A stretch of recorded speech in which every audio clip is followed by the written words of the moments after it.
वीतरागता एक प्रवृत्ति में दिखाई देती है और प्रवृत्ति के साथ उस वीतरागता का अनुभव परिणामों में भी करना पड़ता है। परिणामों में भी अनुभव होना चाहिए।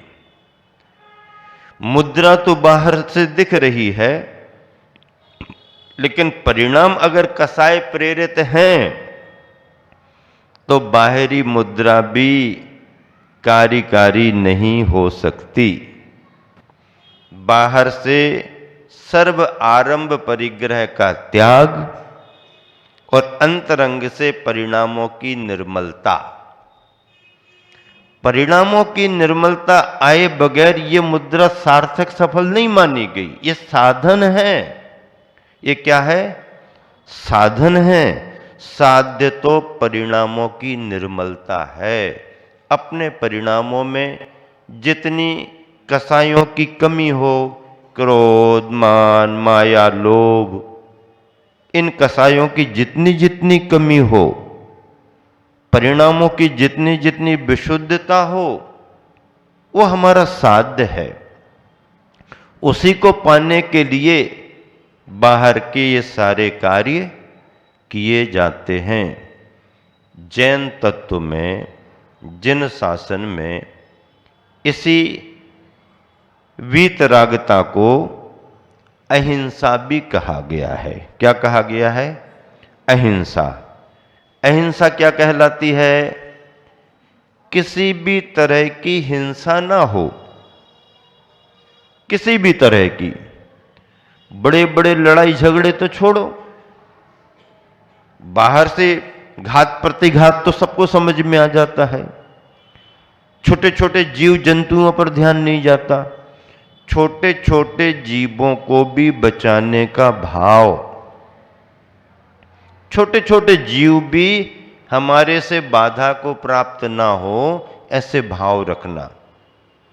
हालांकि हम भाव कितना भी करें कि कोई जीव हमसे बाधित ना हो, लेकिन इस लोक में, संसार में ऐसे जीव भरे पड़े हैं, आते जाते दिखें ना दिखें उन्हें बाधा हो जाती है, टकरा जाते हैं। जले जंतु थले जंतु, जंतुर आकाशे रई बिच। जल में जंतु हैं, थल में जंतु हैं। जंतुओं से सारा आकाश भरा हुआ है। दिखने वाले तो दिख जाते हैं, नहीं दिखने वाले भी इतने जंतु प्रचुर मात्रा में हैं जो दिखते ही नहीं, पर वो बाधित होते रहते हैं। बोलने से बाधित होते हैं, श्वास लेने से भी बाधित होते हैं। श्वास लेने में भी वायु का एक जीव है, बोलने में भी विराधना हो सकती है। तो इन सारे जीवों से ये संसार भरा हुआ है। जंतु माला कुले कथम भिक्षु अहिंसका। जब जंतुओं से ये संसार भरा हुआ है तो भिक्षु यानी साधक फिर अहिंसक कैसे हो सकता है? प्रश्न उठा दिया। जब सर्वत्र जीव राशि भरी पड़ी है तो साधक अहिंसक कैसे हो सकता? ग्रस्त तो हो ही नहीं सकते, लेकिन साधक भी अहिंसक कैसे हो सकता है? तो उन्होंने कहा कि देखो, जितना हमारे ख्याल में आता है, जितना हम बचाव कर सकते हैं, जितनी हम सावधानी रख सकते हैं, उतना तो अपन को करना ही चाहिए। ज्ञात भाव से किसी जीव को बाधा ना हो जाए। ज्ञात भाव का मतलब क्या? हम जानबूझ करके किसी जीव को बाधित ना करें। दिख रहा है बाधा हो रही है, ये ज्ञात भाव है। बुद्धिपूर्वक जीव दिखा, आपने पैर रख दिया, देखते हुए भी, जानते हुए भी, चाहते तो आप उसका बचाव कर सकते थे, लेकिन आपके मन में भाव ही नहीं आया। ये ज्ञात भाव है। ज्ञात भाव में होने वाली हिंसा का ज्यादा दोष लगता है, अज्ञात भाव में उतना दोष नहीं लगता। हमें मालूम ही नहीं है, हमको पता ही नहीं पड़ा। जमीन पर हमने देख लिया कोई जीव चल तो नहीं रहा, अगर चलते दिख रहा तो उसका हम बचाव करेंगे। अब अगर मिट्टी के अंदर कोई दबा हुआ है जीव, मिट्टी के अंदर रह रहा है, अब हमारी आंखें मिट्टी तक तो देख सकते, मिट्टी के अंदर थोड़ी देख पा रही, और अगर उस पर पैर रख दिया, जीव को कोई बाधा हो गई, तो वो बाधा अज्ञात भाव की बाधा है। किस भाव की बाधा है? अज्ञात भाव की बाधा है। हमको दिखाई नहीं है, अब दिखा नहीं है, दोष लग गया तो दोष तो लगा, लेकिन ज्ञात भाव के बराबर नहीं लगेगा। क्यों? क्योंकि ज्ञात भाव में प्रमाद था, असावधानी थी। अज्ञात भाव में सावधानी पूरी थी, लेकिन वो समझ में नहीं आया। तो ऐसे ज्ञात और अज्ञात भाव में दोष लगते रहते हैं, जीवों को बाधा होती रहती है। इसलिए मुनिजन, साधुजन, वृत्तिजन तो संभल करके सावधानी से अपने कार्य करते ही हैं, गृहस्थों को भी अपने कार्यों में सावधानी रखना चाहिए। किन किन कार्यों में सावधानी रखना चाहिए? किन किन कार्यों में सावधानी रखना चाहिए? आलोचना पाठ पढ़ा है आप लोगों ने? आलोचना पाठ है कि नहीं है? है? आलोचना पाठ हिंदी में लिखा हुआ है, उसको तो पढ़ा होगा। एक एक चीज गृहस्थों के द्वारा जो कार्य किए जाते हैं और उन कार्यों में जो लापरवाही की जाती है, असावधानी की जाती है, तो उसमें लगने वाले दोषों की आलोचना है। उन दोषों से बचने का भाव है। हमें ऐसा करना चाहिए था, हम नहीं कर पाए, हमने असावधानी में ऐसा कर दिया, ये कर दिया, वो कर दिया, ये किया, वो किया, अनाज का शोधन नहीं किया, पानी को छाना तो लेकिन जीवानी नहीं की है, जहाँ पर कीड़े मकोड़े थे वहाँ पर बहुत सारा पानी डाल दिया, घर में अंदर झाड़ू लगाया और जीवों को इकट्ठा किया, सड़क पर फेंक दिया, गाड़ी बाहर निकले, सारे जीव दब गए, मर गए। अनाज का शोधन नहीं किया, मसालों का शोधन नहीं किया, ये कीड़े वो मकोड़े तेल में, घी में, खाद्य सामग्रियों में कितने सारे होते रहते हैं, अनाजों में आते रहते हैं। अगर आपने उनका शुद्धिकरण नहीं किया, लापरवाही बरती, देख रेख नहीं किया, तो चाहे आप वृत्ति हो चाहे अवृत्ति हो, दोस्तों आपको लग ही रहा है। बड़े बड़े नियम व्रत पालो या ना पालो, घर में इतनी सावधानी तो रखना ही चाहिए। कभी कभी आपका ख्याल जाता होगा, जिस गैस चूल्हे पर आप सामान बनाते रहते हो, घी गिरता रहता, तेल गिरता रहता है, अनाज के दाने, कण, आटा, बेसन गिरता रहता है, कितनी चींटियां आ जाती हैं, कितने कीड़े मकोड़े लग जाते हैं, क्रॉकरोच वगैरह वो आते रहते हैं, झींगर वगैरह रहते हैं। अंधेरे ही में कुछ कर दिया, सारे जीव समाप्त हो जाते हैं। उजाले में दिखते हैं, अंधेरे में अगर आप काम करोगे आपको दिखेंगे क्या? अंधेरे में दिखेंगे क्या? नहीं। उजाला होगा तो समझ में आएगा। और अगर आपने उजाला करने के बाद भी, दिखने के बाद भी सावधानी नहीं रखी, साफ कर दिया, बड़े बड़े दोष लगते हैं। छिपकली दब जाती हैं, और भी कई चूहे वगैरह भी किसी में अंदर चले गए, ध्यान ही नहीं दिया, तो ये संगी पंचेंद्री में आ जाते हैं, वो विकलत्रियों में आते हैं, इन सब के दोष लगते हैं। गृहस्थी में इन्हीं दोषों की निवृत्ति के लिए आलोचना पाठ लिखा गया है। अब आलोचना पाठ पुराने जमाने के हिसाब से लिखा गया।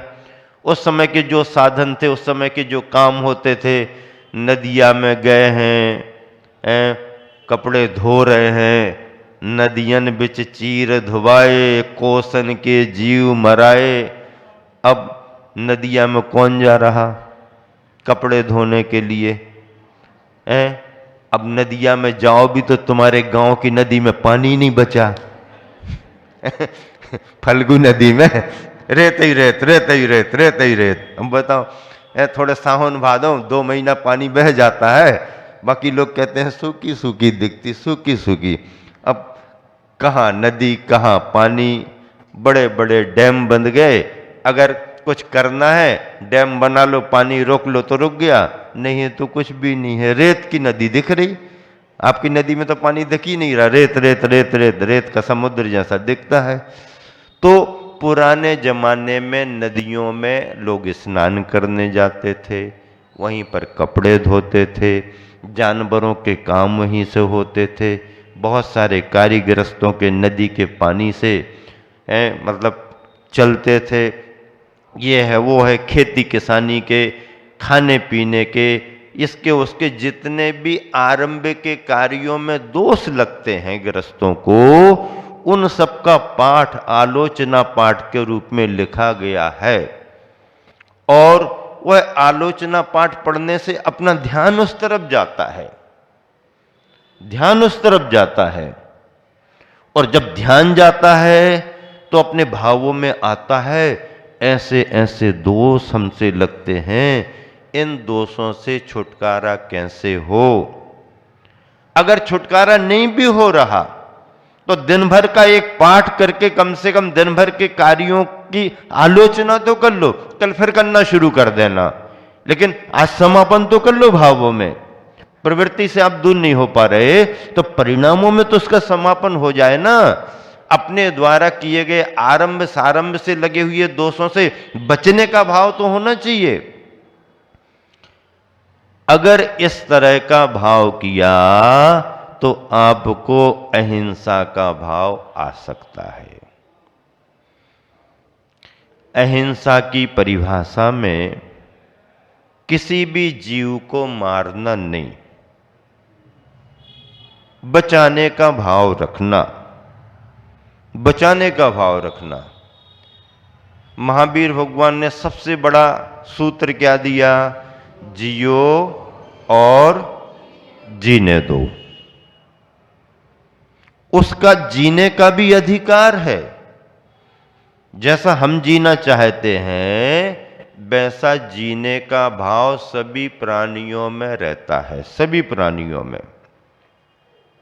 कोई भी ऐसा प्राणी नहीं जो मरना चाहता हो।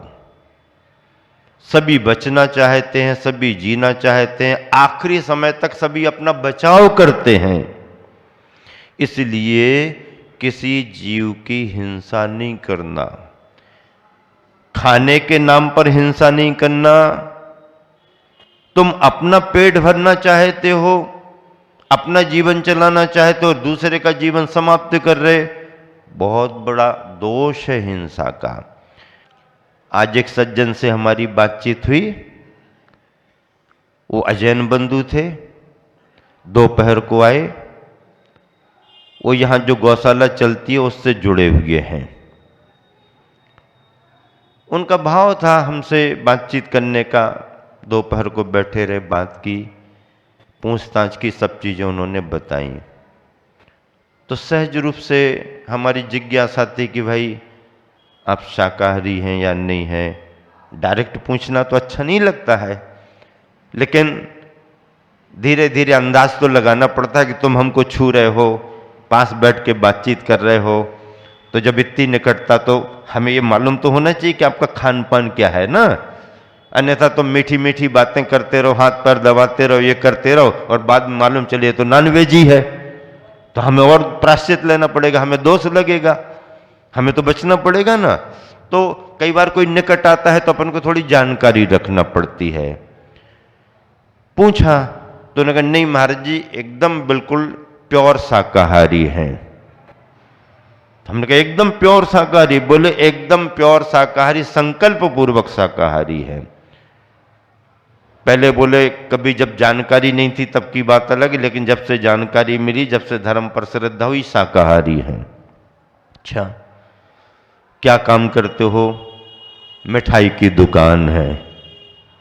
कहाँ पर है? उन्होंने बताया वो जहाँ ये बोध गया है ना, उस तरफ है।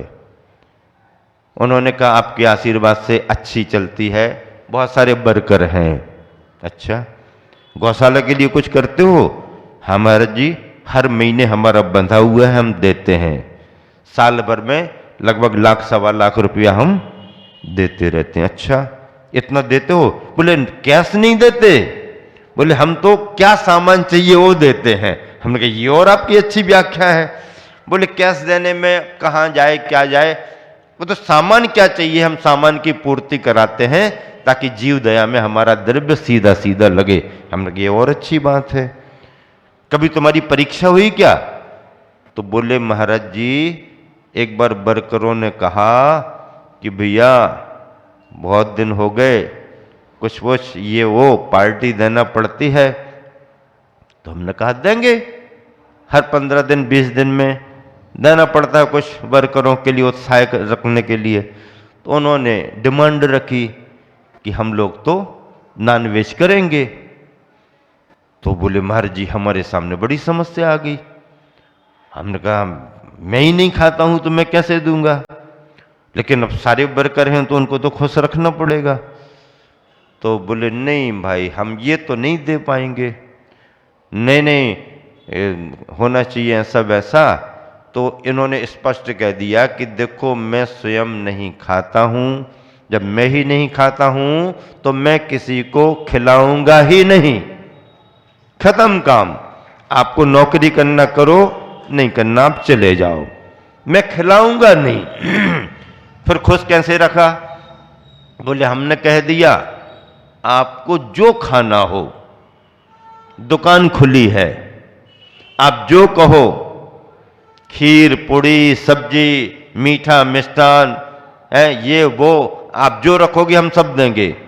जब हमने अच्छे आइटम उनको बता दिए तो फिर कोई बोल नहीं पाया। मतलब ये है उसका हमने निषेध किया, लेकिन समय आने पर हम अच्छी चीज खिला करके उनको संतुष्ट रखते हैं तो हमारा काम बहुत अच्छा चलता है। आप तो आशीर्वाद दो ऐसा ही हमारा काम चलता रहे। देखो व्यक्ति कहां कहां रह करके कितना कितना काम कर लेता है। ऐसे अनेक बंधु हम लोगों को मिलते रहते हैं और सभी अपने अपने भावों से धर्म का पालन करते रहते हैं।